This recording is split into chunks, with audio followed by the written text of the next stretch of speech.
پاکستان کا ایک بار پھر ایران اسرائیل جنگ بندی کا مطالبہ۔ اقوام متحدہ کے سلامتی کونسل کے اجلاس میں خطاب کرتے ہوئے پاکستانی مندوب عاصم افتخار نے کہا، اسرائیل خطے کی سلامتی، امن اور ترقی کے لیے خطرہ ہے۔ اقوام متحدہ کی بنیادی ذمہ داری ہے کہ وہ اس جنگ کو بند کرائے۔ پاکستان امن کو ایک اور موقع دینا چاہتا ہے۔ اسرائیل اور ایران تنازع کا پرامن حل چاہتے ہیں۔ عالمی ایٹمی توانائی ایجنسی کے سربراہ کا ایران میں جوہری تنصیبات پر حملوں پر اظہار تشویش۔ رافیل ماریانو گروسی نے کہا کہ ایران میں جوہری تنصیبات پر حملوں سے آبادی کو خطرہ ہو سکتا ہے۔ جوہری تنصیبات پر حملوں سے سیکیورٹی خدشات پیدا ہوئے ہیں۔ نتنز جوہری سائٹ پر پلانٹ کو نقصان پہنچا۔ سربراہ عالمی ایٹمی توانائی ایجنسی کا ایران میں جوہری تنصیبات پر حملوں پر اظہار تشویش۔ ایران میں جوہری تنصیبات پر حملوں سے آبادی کو خطرہ ہو سکتا ہے۔ جنیوا میں ایرانی وزیر خارجہ کے یورپی وزرائے خارجہ سے مذاکرات۔ فرانس، برطانیہ اور جرمنی کے وزرائے خارجہ سے ملاقات میں اسرائیل ایران جنگ پر تبادلہ خیال کیا۔ عباس عراقچی نے کہا، جنیوا مذاکرات سفارتی عمل کا اختتام نہیں، تسلسل ہیں۔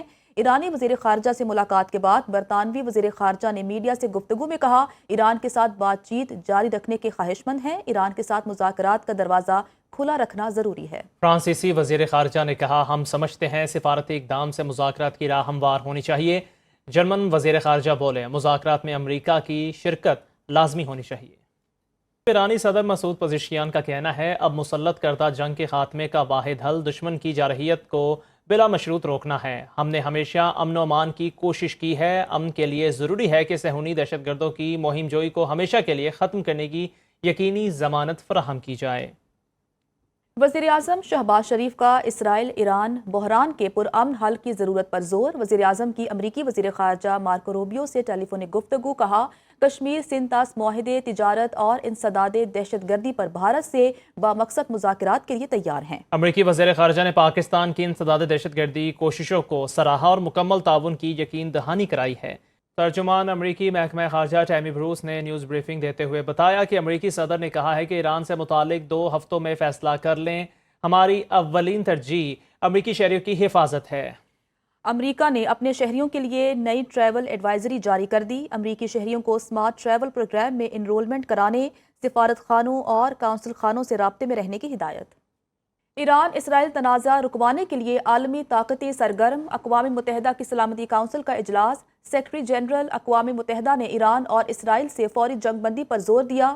انطونیو گوتریس نے کہا، ایران اسرائیل تنازع مزید بڑھا تو کسی کے کنٹرول میں نہیں رہے گا۔ امن کو موقع دیا جائے، جنگ سے گریز کیا جائے۔ کشیدگی کا حل صرف سفارتکاری میں ہے۔ ایران اسرائیل جنگ سے پوری دنیا متاثر ہو رہی ہے۔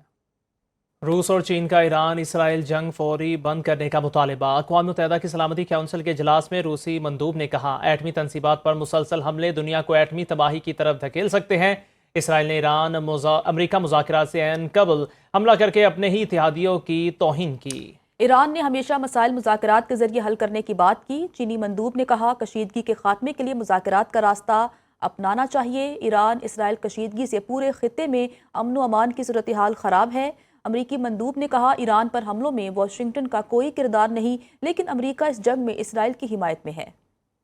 پاکستان کا ایک بار پھر ایران اسرائیل جنگ بندی کا مطالبہ۔ اقوام متحدہ کے سلامتی کونسل کے اجلاس میں خطاب کرتے ہوئے پاکستانی مندوب عاصم افتخار نے کہا، اسرائیل خطے کی سلامتی، امن اور ترقی کے لیے خطرہ ہے۔ اقوام متحدہ کی بنیادی ذمہ داری ہے کہ وہ اس جنگ کو بند کرائے۔ پاکستان امن کو ایک اور موقع دینا چاہتا ہے۔ اسرائیل اور ایران تنازع کا پرامن حل چاہتے ہیں۔